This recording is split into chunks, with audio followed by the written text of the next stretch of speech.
Hello everyone, I Sandeep Bihan welcome you all to our today's social science class. Students, in our previous videos we had done first and second chapter in which we had studied about the various components of the environment and then how the earth changes because of some internal and external forces of the earth.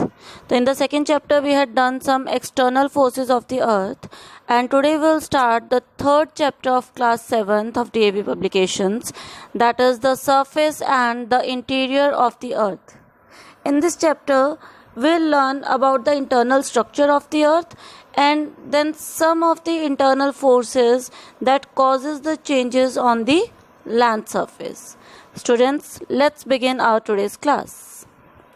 So our chapter is the surface and the interior of the earth. बेटा आप सब जानते हैं अर्थ की अगर हम लोग shape की बात करते हैं तो इट इज स्फेरिकल या a ball like structure you can say. It is one of the planet in our solar system which is having life on it. सिर्फ यही एक ऐसा प्लैनेट है जिसके ऊपर के life is possible. People are surviving here. Okay, so it is spherical in shape. And अगर हम लोग इसके सैटेलाइट व्यू की बात करते हैं, आप लोगों ने कई जगह पिक्चर्स में भी देखा होगा, आपके सामने यहाँ पर इमेज है एक, आप देखेंगे तो जब भी अर्थ को की पिक्टोरियल रिप्रेजेंटेशन दिखाई जाती है, सैटेलाइट व्यू इसका दिखाया जाता है, तो इसका जो मैक्सिमम पार्ट होता है it is blue in colour. Why it is blue in colour? Because almost 71% of the earth surface is covered with water. Okay, इसी कारण से जब इसका सैटेलाइट व्यू लिया जाता है तो मैक्सिमम जो पार्ट है हमारे प्लैनेट का वो कैसा आता है, उसमें ब्लू कलर का आता है. However the earth is the only planet where conditions are favourable.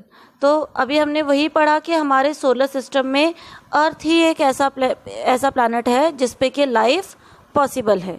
आप सबने प्रीवियस क्लासेस में ही पढ़ा है बेटा कि हमारे सोलर सिस्टम में there are total 8 planets and sun is the star, the main star around which all these planets revolve. है ना, पढ़ा था ना आपने. बीच में क्या है हमारे सन, और बाकी सभी planets इसके आसपास क्या करते हैं, they revolve around the sun.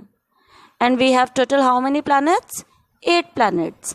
पहले 9 हम बोलते थे, प्लूटो प्लैनेट था पहले, लेकिन कुछ साल पहले क्या कर दिया, प्लूटो को ड्वार्फ प्लैनेट डिक्लेयर कर दिया. ठीक है, जिसको बोना ग्रह आप कह सकते हो, because of its very small size. तो it was not clearing the condition to be a planet, इसलिए उसको क्या नाम दे दिया गया, ड्वार्फ प्लैनेट या छोटा ग्रह का, बोने ग्रह का उसको नाम दिया गया. प्रीवियस क्लास में भी हमने पढ़ा, अपने सेकेंड चैप्टर में भी, कि अर्थ पे क्या होते रहते हैं, अर्थ पर चेंजेस होते रहते हैं because of the various internal and external processes that is occurring on the earth. तो उन्हीं के बारे में हम लोग जो है आज पढ़ेंगे. तो उससे पहले हम लोग देख लेते हैं कि किस तरह के लैंड फीचर्स होते हैं. आपको इनके बारे में पता भी होगा ज़रूर. तो अगर हम लोग लैंड सरफेस की बात करते हैं, अर्थ सरफेस की बात करते हैं, तो हम सबको पता है बेटा that earth has various land features like mountains, plains, plateaus. कहीं पे आप जाते हो आपको डेजर्ट मिलता है, कहीं पर प्लेन एरिया मिलता है, कहीं पर पहाड़ होते हैं, है ना. So this is the surface, यानी जो हमारी ज़मीन है वो ऊपर से देखने में कैसी है. प्लेन है, ऊंचे ऊंचे पहाड़ हैं या प्लेटू हैं, कैसी है हमारी लैंड, वही क्या है उसके, वो उसके फिजिकल फीचर्स हैं. फिजिकल फीचर शॉर्ट में आपने अपने प्रीवियस क्लास में भी पढ़े होंगे, 6th क्लास में. तो these are the various land forms. तो ये सारी चीज़ें हमें अर्थ पर जो है देखने को मिलती हैं. Somewhere we can see high mountains, somewhere we can see deep valleys, you can see here. Somewhere there are islands, there are hilly areas, there are plain areas, there are plateau areas. Plateau की अगर हम लोग बात करते हैं, what is a प्लेटू, बच्चे हमेशा जो है इसमें क्या हो जाते हैं, कंफ्यूज हो जाते हैं. तो let's see that what the प्लेटू is. Mountains तो आपको पता ही है, माउंटेन्स क्या है, पहाड़. प्लेटू क्या होता है, प्लेटू इज ऑल्सो अ हाईलैंड बेटा. वो भी जो है ज़मीन से ऊपर उठा हुआ हिस्सा होता है प्लेन लैंड से, लेकिन माउंटेन क्या होते हैं, माउंटेन ऊपर से कोनिकल शेप में होते हैं, माउंटेन्स आर हैविंग पीक्स। इनको जो माउंटेन के जो ऊपर कोनिकल शेप होती है उनको हम क्या बोलते हैं, पीक्स बोलते हैं। आप यहाँ पे देख सकते हैं इमेज में, हेयर तो इनको हम बोलते हैं पहाड़ों की चोटियाँ, पीक। लेकिन जो प्लेटोज हैं, प्लेटोज आप देखेंगे, here is an example of plateau. Plateau जो है प्लेन एरिया से तो ऊपर उठा हुआ है ना, लेकिन ये ऊपर से माउंटेन्स की तरह कोनिकल नहीं है। माउंटेन्स क्या है, ऊपर से कोनिकल है, लेकिन प्लेटो ऊपर जाके फिर से प्लेन हो जाता है। और इसी कारण से अब ऐसी शेप किसकी होती है, देखेंगे मैं एक शेप बनाऊंगी आपके पास। ये शेप किसकी होती है, एक तरीके से टेबल हो गया, है ना। टेबल क्या होता है, टेबल की जो लेग्स होती है वो ज़मीन से ऊपर होती है, लेकिन ऊपर से टेबल क्या होता है, प्लेन होता है। और इसी शेप के कारण इस लैंड फीचर को यानी प्लेटो को हम लोग टेबल लैंड्स भी बोलते हैं। ये हमेशा बच्चों को कन्फ्यूजन रहती है कि टेबलर लैंड क्यों बोलते हैं, टेबल लैंड का क्या मतलब है। तो दिस इज़ द रीज़न कि हम इसको टेबल लैंड बोलते हैं। अब बात करते हैं हम इसको मेजर कैसे करते हैं कि कौन सा लैंड फीचर जो है वो कितनी ऊंचाई पर है। इसको मेजर करने के लिए बेटा we measure the height of any land form, any physical form from the mean sea level. जो मीन सी लेवल होता है जिसको कि हम बेस लाइन भी बोलते हैं, वहाँ से जो है किसी भी फिजिकल फीचर की गहराई या उसकी ऊंचाई नापी जाती है। अब ये मीन सी लेवल है क्या, वो हम समझते हैं। तो मीन सी लेवल की अगर बात करते हैं तो इट इज द लेवल और the region where any sea और ocean meets the land. For example, suppose this is the sea area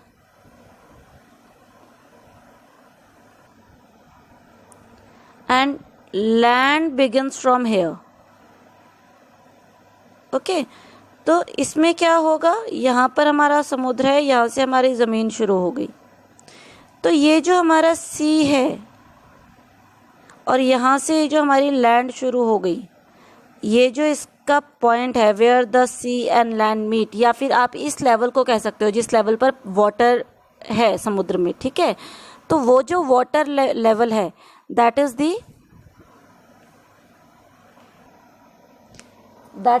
C level. तो ये जहाँ पर हमारा समुद्र का पानी है, अपर लेवल है वाटर का, this is the mean sea level या बेस लाइन।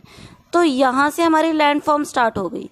तो कोई भी हमारी लैंड फॉर्म है, चाहे वो माउंटेन है, प्लेन रीजन है, प्लेटो है, आइलैंड है, कोई भी हमारा लैंड फीचर है, उसकी हाइट हम कहाँ से नापते हैं, इस मीन सी लेवल से।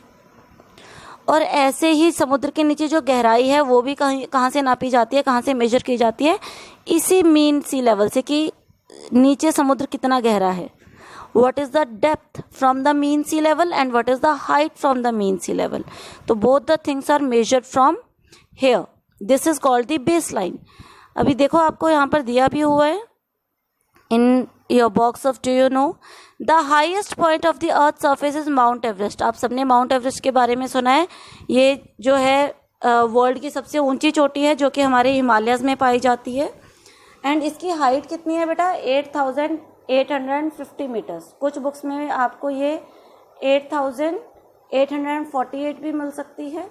लेकिन हमने क्या पढ़ा कि जो हमारे लैंड फीचर्स है वो चेंज होते रहते हैं, ठीक है। कहीं से ज़मीन ऊंची उठ रही है और कहीं से ज़मीन जो है वो इट इज़ सबमर्जिंग या इट इज़ लोअरिंग डाउन, उसका लेवल लो होता जा रहा है। तो ये जो माउंटेन है ये इंटरनल फोर्सेस के कारण क्या है और ऊपर की तरफ उठते जा रहे हैं। और इसी कारण से जो माउंट एवरेस्ट है जिसकी हम लोग पहले हाइट करते थे 8848 metre, now it is measured as 8850 metres, यानी देखो 2 मीटर्स क्या हो चुकी है, एक्सटेंड हो चुकी है। Okay, and all this is a natural process, उसमें ह्यूमन बींग्स का कोई भी रोल नहीं है। ये तो हमने मेजर की मीन सी लेवल से सबसे ऊंची जगह कौन सी है, लैंड फीचर कौन सा है। अब सबसे नीचे यानी सबसे गहराई में समुद्र की सबसे ज़्यादा गहराई कहाँ पर है, तो जो समुद्रों में सबसे ज़्यादा गहराई है दैट इज़ मैरियाना ट्रेंच। और वो कितना गहरा है, 11,034 metres below the mean sea level, यानी पानी के नीचे वो 11,034 मीटर तक गहरा है। और ये मैरियाना ट्रेंच कहाँ पर है बेटा, it is in the Pacific ocean. और पैसिफिक ओशन आप सबको पता होना चाहिए that this is the largest ocean in the world. Mount Everest is the highest peak in the world and Pacific ocean is the largest ocean in the world. और Pacific ocean में ही जो सबसे गहरी जगह है उसको हम क्या बोलते हैं, मैरियाना ट्रेंच। और कितनी डेप्थ है उसकी, from the mean sea level that is 11,034 meters. Now let us learn the interior of the earth, कि अर्थ का इंटरनल स्ट्रक्चर जो है वो कैसा है। The interior of the earth has remained a mystery for years. We know little about it because of the deep down there is a very high temperature. The intensive heat neither allows us to dig deep and nor it is possible to go there. Not even a single living organism is found there inside the earth. Where after the depth of 3 to 8 kilometre, उसके नीचे जो है इंसान का तो जाना छोड़ो, वहाँ पे कोई और भी जो हमारे छोटे छोटे लिविंग ऑर्गेनिजम्स माइक्रोब्स होते हैं वो भी हमें वहाँ पर नहीं मिलते। क्यों नहीं मिलते, क्यों जो है अर्थ की स्टडी जो है, इंटरनल स्टडी की अगर मैं बात करूँ, इट इज़ डिफ़िकल्ट बिकॉज अंदर जो है बेटा टेम्परेचर इतना ज़्यादा हाई है कि it is not possible to bear that high temperature. आप ये देखो आजकल ही गर्मी इतनी हो गई है, तो आगे आगे गर्मी और बढ़ जाएगी तो क्या हम उसको बियर कर पाएंगे, जबकि हम लोग अपने घर में fan, AC, coolers, we are using everything, okay. लेकिन ज़मीन के नीचे वहाँ पे तो आपके लिए कोई भी कूलिंग डिवाइस नहीं लगी हुई और वहाँ पर हीट इतनी ज़्यादा है, तो how will it be able to bear it. तो दैट इज़ वाई, क्योंकि ज़मीन की गहराई तक जाना पॉसिबल नहीं है, इसी कारण से जो इंटीरियर ऑफ द अर्थ है that is mystery for the geologist. वो एक मिस्ट्री है, उसके बारे में स्टडी पूरे तरीके से अभी तक नहीं हो पाई है। कुछ कुछ चीज़ें हमारे सामने आती रहती हैं जिससे कि क्या करते हैं जो हमारे जियोलॉजिस्ट है वो अर्थ के बारे में न्यू इन्फॉर्मेशन कलेक्ट करते रहते हैं। कौन सी चीज़ें हैं वो जो हमें हेल्प करती है। Our knowledge of the earth's interior is therefore based on direct observation like the behavior of seismic waves or earthquakes or the occurrence of volcanoes। ये कुछ चीज़ें हैं, जैसे वोल्केनिक इरप्शन होता है तो उसके अंदर से जो लावा निकलता है उससे, या फिर अर्थक्वेक आता है तो अर्थ पर जो वाइब्रेशंस होती हैं उसके कारण, इन सब चीज़ों से जो है जियोलॉजिस्ट पता लगा पाते हैं कि अर्थ के इंटरनल में क्या चीज़ें हैं, कैसे हैं, where all this things are happening, earthquake कहाँ हुआ, कैसे हुआ, तो वहाँ से जो है उसके बारे में इंफॉर्मेशन कलेक्ट की जाती है। अब सिस्मिक वेव्स क्या होता है बेटा। सिस्मिक वेव्स आप सबको पता है, जब अर्थक्वेक आता है तो क्या होता है, वाइब्रेशन होती है अर्थ में। जब अर्थक्वेक की कम पावर वाला होता है, अगर आपके उसमें बात करते हैं तो वाइब्रेशन थोड़ी कम होती है, हमें हल्का सा कुछ झटका महसूस होता है। लेकिन यही अर्थक्वेक जब बहुत ज़्यादा डेंसिटी में आता है तो क्या होता है, उस पर्टिकुलर एरिया में जहाँ पर अर्थक्वेक आता है तो पूरी की पूरी बिल्डिंग्स टूट जाती हैं, पेड़ पौधे टूट जाते हैं, जो एरिया वो पूरा डिस्ट्रॉय हो जाता है। वो किसके कारण है, वो इंटरनल कुछ मूवमेंट हुई अर्थ के, उसके कारण अर्थ के ऊपर क्या हुआ, वाइब्रेशंस हुई। और यही जो वाइब्रेशंस होती हैं इन्हीं को हम क्या बोलते हैं बेटा, सिस्मिक वेव्स। क्या बोलते हैं इन्हीं वाइब्रेशंस को जो अर्थक्वेक के कारण होती हैं, that is called seismic waves. और अर्थक्वेक की जो स्टडी करते हैं, the study of earthquake, that is called seismology. You should know this term. Vibrations जो क्रिएट होती हैं अर्थक्वेक के टाइम पर उनको हम सिस्मिक वेव्स बोलते हैं, एंड अर्थक्वेक की स्टडी को हम क्या बोलते हैं, सिस्मोलॉजी बोलते हैं।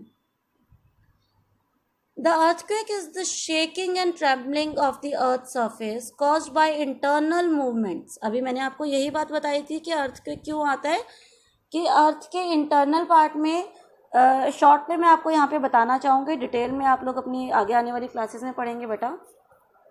अर्थ के अंदर ऐसा माना जाता है जियोलॉजिस्ट से कि 7 मेजर प्लेट्स यानी लैंडफॉर्म्स, नॉट खाने वाली plates, 7 major plates are moving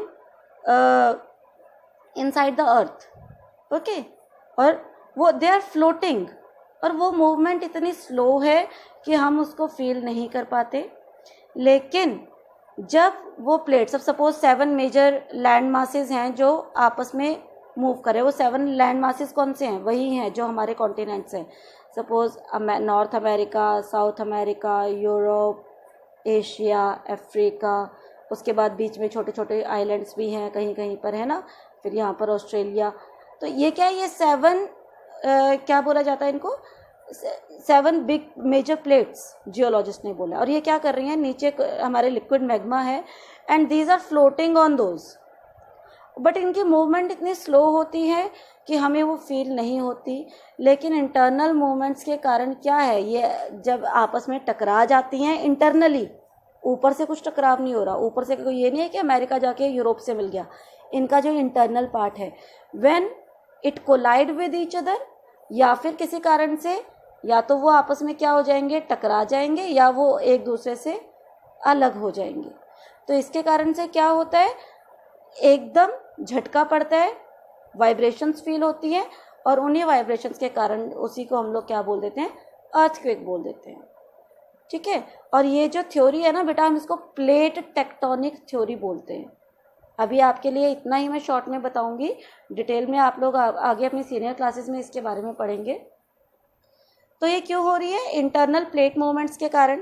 the shock waves generated by an earthquake have their origin at a focus inside the अर्थ।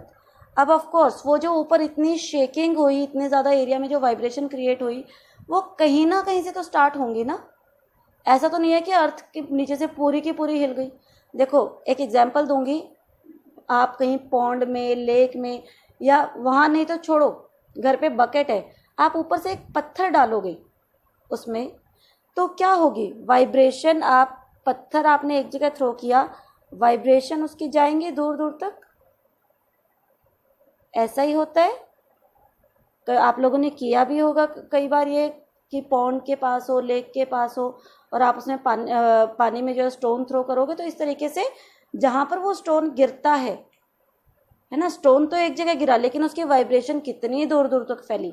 ऐसा ही अर्थक्वेक में हो रहा है। अर्थक्वेक में क्या है, focus inside the earth, origin at a focus, एक पर्टिकुलर पॉइंट पर जो है ये अर्थक्वेक अकर्स, लेकिन ऊपर जो है उसकी वाइब्रेशन देखो कितनी दूर दूर तक फैल जाती है। उसी तरीके से these waves then travel towards the earth surface. तो क्या हुआ, अर्थ के अंदर कहीं पर कुछ इंटरनल फोर्सेस ने काम किया, जिसके कारण की वाइब्रेशन जनरेट हुई। अब वो वाइब्रेशन किसकी तरफ जाएंगे, ऊपर की तरफ, यानी अर्थ के अपर पार्ट की तरफ,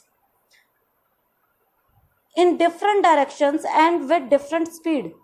The speed of these waves depends upon the nature of the material they pass through. और ये जो वाइब्रेशन की स्पीड है ये किसके ऊपर डिपेंड करती है, कि वो किस तरीके के मटेरियल में से, देखो हमारे बेटा अर्थ के अंदर सॉलिड, लिक्विड, गैशियस, सभी फॉर्म के जो मटेरियल है, कंपोनेंट्स हैं, दोज आर प्रेजेंट। तो ये वाइब्रेशन किस तरीके के एरिया में से जनरेट हो रही है, उसके ऊपर जो है इन वेव्स की स्पीड डिपेंड करती है। डायग्राम के थ्रू समझेंगे थोड़ा सा इसको। There are 2 main types of seismic waves, the P wave जिसको हम प्राइमरी वेव बोलते हैं, एंड एस वेव जिसको हम सेकेंडरी वेव बोलते हैं। तो ये जो वाइब्रेशंस जनरेट हुई किसमें, because of the earthquake, earthquake के कारण अर्थ के अंदर से बाहर की तरफ ये जो वाइब्रेशंस आती हैं, इनको हम क्या क्या बोलते हैं, P waves and S waves.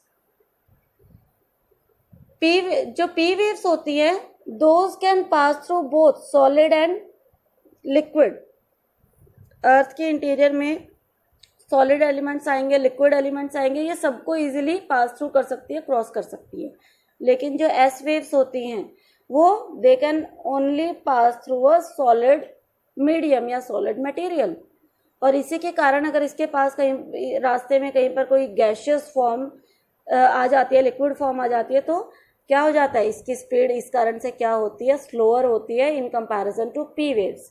तो पी और एस वेव्स में क्या है, पी वेव्स की स्पीड ज़्यादा होती है, एस वेव की स्पीड कम होती है। पी वेव अर्थ पर पहले अपना इफेक्ट शो करेगी, वाइब्रेशन जहाँ पी वेव पहले पहुंचेगी और जहाँ भी पहुंचेगी वहाँ पर हमें पहले भूकंप के झटके महसूस होंगे, और एस वेव बाद में पहुंचेगी। और जहां भी एस वेव पहुंचेगी, क्योंकि उसकी स्पीड कम है, तो हो सकता है कि वहां पर भूकंप के झटके भी हमें कम महसूस हों। The study of the behaviour of these waves tell us about the earth's interior. अभी देखो, जोन सी वेव पहले आई और जोन सी वेव बाद में आई, इनकी ना कुछ प्रॉपर स्पीड होती है बेटा कि ये कितने किलोमीटर पर स्पीड पर ट्रेवल करती हैं। तो उनके दोनों के गैप से, पी वेव और एस वेव के अर्थ पर पहुंचने के गैप से, जो हमारे जियोलॉजिस्ट हैं, जो स्टडी करते हैं, सिस्मोलॉजिस्ट हैं, वो उससे पता लगा लेते हैं कि ये वेव कितनी गहराई से आई है। यानी ये जो भूकंप आया, इसका मेन फोकस सेंटर अर्थ में कितनी गहराई पर है। आप यहाँ पर इमेज देखेंगे, देखो बीच में सबसे नीचे लिखा हुआ है फोकस, दिखाई दे रहा है बेटा। तो इसमें क्या है, दिस इज द एरिया जहां पर कि अर्थक्वेक क्या हो रहा है, जनरेट हो रहा है। This is the focus point, जहां पर बेसिकली किसी इंटरनल फोर्स ने काम किया। इस पॉइंट के बिल्कुल ऊपर अर्थ पर जो पॉइंट होता है, किसके, फोकस पॉइंट के बिल्कुल ऊपर अर्थ क्रस्ट पर जो पॉइंट होता है, उसको हम कहते हैं एपीसेंटर। क्या कहते हैं बेटा उसको हम, एपीसेंटर। और उसके बाद जो इसके इफेक्टिव एरियाज होते हैं, देखो ये वाइब्रेशन है, वाइट लाइंस नजर आ रही है ना, दीज आर दी वाइब्रेशंस। तो ये क्या है, ये इसकी प्लेट बाउंड्री, या फिर हम कह सकते हैं इन्फ्लुएंशियल या इफेक्टिव एरिया, जहां जहां तक कि इस अर्थक्वेक का इम्पैक्ट या इफेक्ट इसका होगा। तो पी वेव्स कौन सी है हमारी, फास्टर वेव्स हैं जो अर्थ पर पहले पहुंचती हैं। एंड एस वेव्स क्या है हमारी, ये हमारी सेकेंडरी वेव्स हैं जिनकी स्पीड कम होती है और ये अर्थ पर बाद में पहुंचती है। ऐसे कुछ अर्थक्वेक के आप सबको पता है आते रहते हैं, भूकंप आते रहते हैं। तो उसी में से कुछ एग्जाम्पल आपके सामने दिए हुए हैं। डू यू नो में आप देखेंगे अगर, और डिवास्टेटिंग होता है बेटा, मतलब बहुत ज़्यादा डिस्ट्रक्टिव, बहुत ज़्यादा तबाही वाला। और devastating earthquake struck the Bhuj area of Gujarat on 26 January 2001. It killed thousands of people and caused extensive damage to property. देखो ये भारत की ही बात हो रही है। दोनों ही एग्जाम्पल जो आपके दिए हुए हैं, दोनों एग्जाम्पल इंडिया के हैं। इंडिया में जो है in 2001 there was a very destructive earthquake occurred in Gujarat in the Bhuj area. Okay, आप यहाँ पे इमेज में देख सकते हैं, ये वहीं की पिक्चर्स हैं जो कि 2001 में गुजरात में अर्थक्वेक आया था ऑन 26 जनवरी। और आप सब जानते हैं कि हमारा रिपब्लिक डे होता है, इस दिन हम लोग सेलिब्रेट करते हैं। और ये दिन बहुत ही दुख वाला जो दिन था सबके लिए। Why, because so many people were died. आप यहाँ पे रिकॉर्ड में देख सकते हैं नीचे, 20,800 people died in this earthquake, in this natural disaster. Similarly अगर हम लोग वोल्केनिक इरप्शंस की बात करते हैं, there is an island named Barren Island. और ये कहाँ पर है, हमारे अंडमान निकोबार में। आप सबको पता है ना, अंडमान निकोबार जो आइलैंड है वो भी किसका हिस्सा है बेटा, इंडिया का ही हिस्सा है। और ये कहाँ पर है, suppose this is the southern part of India. यहाँ पर हमारा अरेबियन सी है, यहाँ पर हमारा बे ऑफ बंगाल है, और यहीं पर हमारा क्या है, इसी बे ऑफ बंगाल में यहाँ पर है हमारा अंडमान एंड निकोबार आइलैंड, जो ऊपर से नीचे की तरफ फैले हुए हैं। यहीं पर एक, इसी आइलैंड ग्रुप में एक आइलैंड है जिसका नाम है बैरन आइलैंड। और उसी बैरन आइलैंड में एक वोल्केनो है which is the only active volcano of India.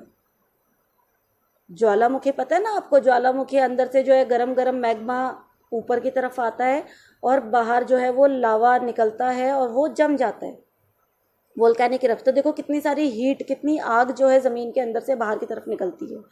तो इंडिया में जो है Barren Island is the only active volcano and it is located in the Andaman and Nicobar island. Okay, और अगर हम लोग यहाँ इस वोल्केनिक इरप्शन की बात करें तो इसमें जो लास्ट वोल्केनिक इरप्शन हुआ है बैरन आइलैंड में, that was from 4 November to 10 November 2020, यानी लास्ट ईयर की ही बात है। 4 से 10 नवंबर तक जो है यहाँ पर 4 नवंबर को वोल्केनिक इरप्शन हुआ और 10 नवंबर तक 4 दिन जो है वहाँ से गर्म मैग्मा बाहर निकलता रहा। It was active for 4 days.